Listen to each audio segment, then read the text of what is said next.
Welcome to the Unwashed Asses, episode 64, recorded for Friday, December 7th, 2018. We're doing double play here. Back-to-back episodes. But you're getting your 3-week. Gotta say, though, a little side tangent. Been really digging on, I'm sure if you've been on YouTube and or of the appropriate age demographic, the lo-fi hip-hop radio. Not big into hip-hop, but this definitely harkens back to if you ever watch like Adult Swim in the early 2000s, and they would always have their little, not like self adverts, but moments of zen where they have a beautiful scenery and it would say Adult Swim across it, and then some really relaxed hip-hop music going in the background. I've been listening to their Christmas variation all day today, and I dig it quite a lot.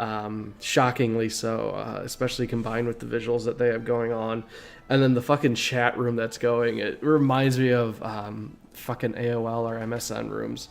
So, I don't know. If you're looking for something to relax or just have on in the background, I definitely recommend giving it a whirl, and I'll put a link in the description. But what are we here to talk about? We're here to talk about Swiss Army Man. Little lady and I had watched this last night as part of the Prime subscription. I ended up getting Prime again just for the shipping on Christmas presents. And I remember, they actually have some alright shows on there. Like, the selection's kind of, I don't know. I don't know if it's the interface or if it's the fact that it's not Netflix, but I never really got into Amazon Prime Video until they released the Grand Tour, which was the follow-up to Top Gear, when Jeremy Clarkson and all those guys got either A, fired, or B, quit their BBC, and Amazon picked them up. And I'm not much of a car guy, much like I'm not much of a hip-hop guy, but I thoroughly enjoy watching the Grand Tour, so I've been binging season 2, and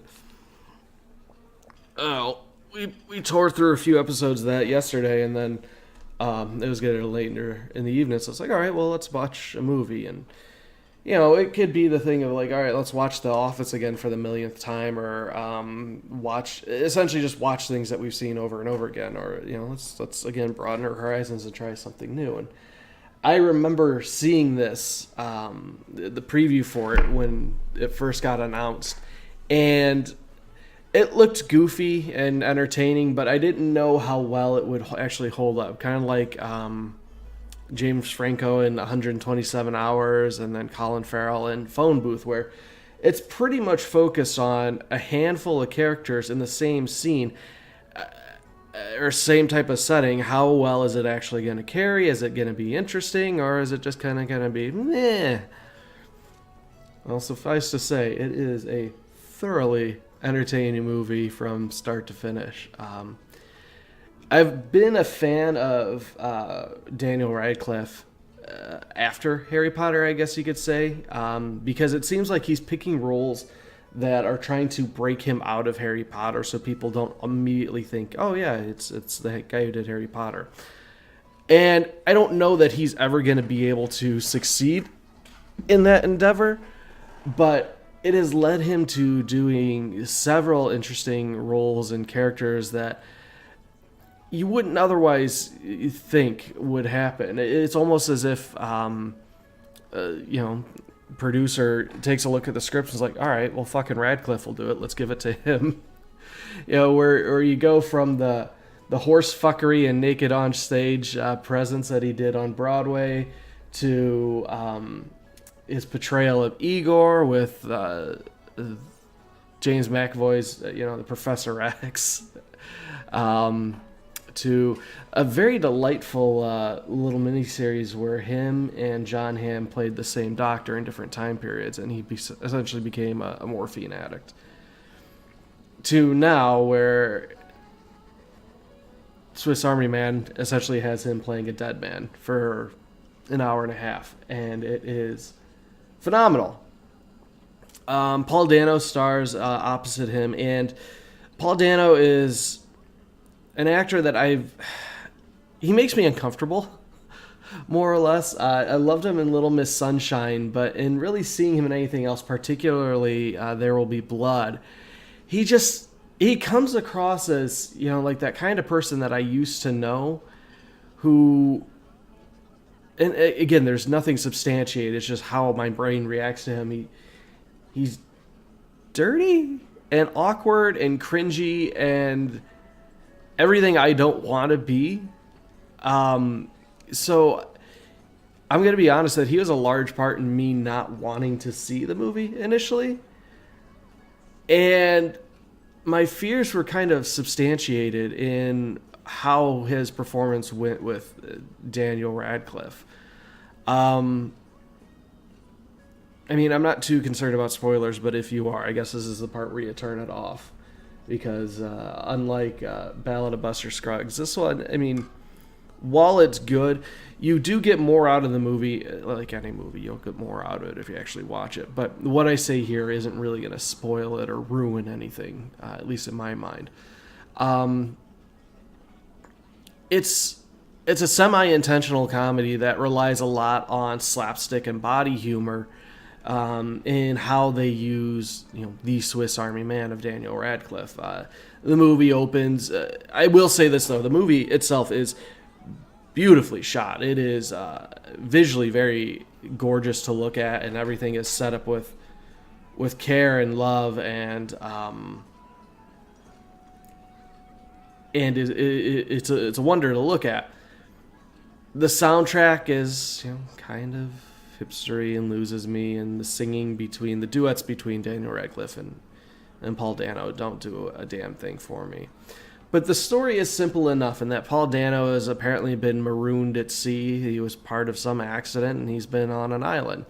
He's planning to hang himself when we have the body of Daniel Radcliffe that washes up. Now, Paul Dano, he's a little committed to killing himself, but he wants to see, is this person alive? Do they need help? Before discovering it is, in fact, a dead body. He then goes back to finish the job of hanging himself before Daniel Radcliffe begins to let out a series of wet and bodied farts. This is a recurring theme from the very first appearance of Daniel Radcliffe's character to the end of the movie. It is resounding throughout, and it's one of those things like, okay, yeah, farts are funny, but they're playing a much different role in this aside from the obvious, juvenile humor. It's one of the many tools that the Swiss Army Man possesses, and in fact, it is the first one that Paul Dano puts to the test as he turns the body of Daniel Radcliffe into a makeshift jet ski by pulling his pants down, gripping onto his tie, pulling him up, and then using him as a farting jet ski to get back to land.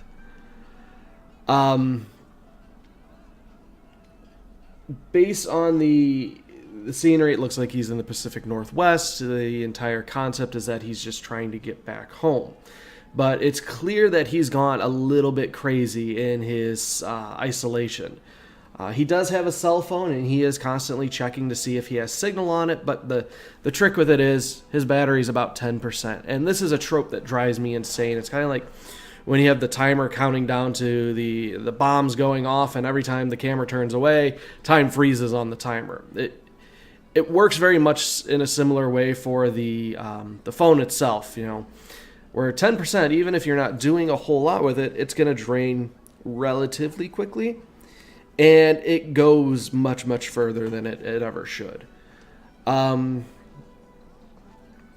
we see Paul Dano really losing it. And this is the part where he does start to converse with the body. He starts posing it. He's carrying it around because this is clearly the first companion he's had in a very long time. So sure, he's going to have a little bit of an odd attachment to it. But to the extent that he goes with it, there's something else going on, and it kind of tipped me off to, is this going to be an unreliable narrator story? And while it is, it doesn't go the same extent as like Fight Club. There are there are elements of the unreliable narrator that highlight and change details without changing the overall narrative of the story. So while I was guessing one or two things may happen, I ended up being wrong, and it was still enjoyable because the movie itself really goes to great lengths in Paul Dano's awkwardness and his interactions with Daniel Radcliffe. Radcliffe's character eventually begins talking and gains basic movement and emotion, and it's treated as almost as an amnesiac, but through the power of love, he begins regaining life and humanity. And does so in interesting ways, not only with, the farting, but one of the tricks they use to kind of guide their way back home is Paul Dano's got an old Sports Illustrated swimsuit edition. And after having the corpse of Daniel Radcliffe stare at it for a bit, Radcliffe pops a boner. And acting like a bloodhound, it twitches and spasms and thrashes around in his pants before eventually settling on a direction. And that is the direction they continue to go. Some other notable powers would be, using his rigor mortis fingers to snap and create sparks and light a fire, which can be comboed with the extreme flatulence to create a makeshift jetpack and flamethrower. There's also disturbing bits where, he uses Paul Dano uses Radcliffe as a canteen, storing water in the mouth and or lungs, and then hitting the chest several times to refill his cup. And scenes like that establish, there is a bit of absurdity, but clearly Dano is a character that is just trying to survive and is willing to go to desperate measures to do so. But towards the end, when you're not really sure what the movie is trying to do with itself, because it's walked this line between absurdity and unreliable narrator. Like, is he just insane and is seeing things differently than they're actually happening? Or is the movie actually telling us these things are happening? To which the movie then responds with, oh no, we're doubling down on the absurdity. Everything that happened probably did happen. Some of it could be left up to interpretation, but for the most part, yeah, this is legit happening. And up until that point, I wasn't sure about the movie. I was enjoying it, but I wasn't sure that it was... It's kind of like watching a gymnastics routine where it's enjoyable, it's nothing too spectacular, but there's certainly an odd element to it, and you're not sure how everything's going to end up with, and are they going to stick the landing? And, I am happy to say that they did manage to stick the landing with this, and it went a route that I had not expected and left me laughing to the point of nearly being in tears. And I guess that's how I can sum it up, is that it's a movie you don't want to go into with expectations, because it's going to take you on a ride to places that you're not expecting. And if you do set expectations, you might not end up liking where it takes you.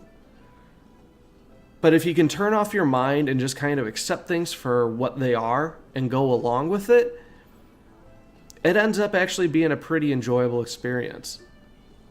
So if you have Amazon Prime, I'd say it's definitely worth a watch. It's humorous. There are moments that are very, very cringy, and there are moments that, are a bit heartbreaking. So it runs the full, gambit of emotions, while at the same time sticking to a narrative that is inspiring in its awkwardness. But that's going to wrap it up. If you want to write the show with any comments, questions, concerns, complaints, criticisms, or compliments? Did I leave out compliments? I never know. You can drop an email on over at theunwashedasses@gmail.com. Again, theunwashedasses@gmail.com. And, of course, if you want to support the show, $1 a month is all I ask. That keeps things going. It has goals. There are levels. You can get things like not only a mental high five, but producer credits and unique digital drawings every month, depending on the level you subscribe at.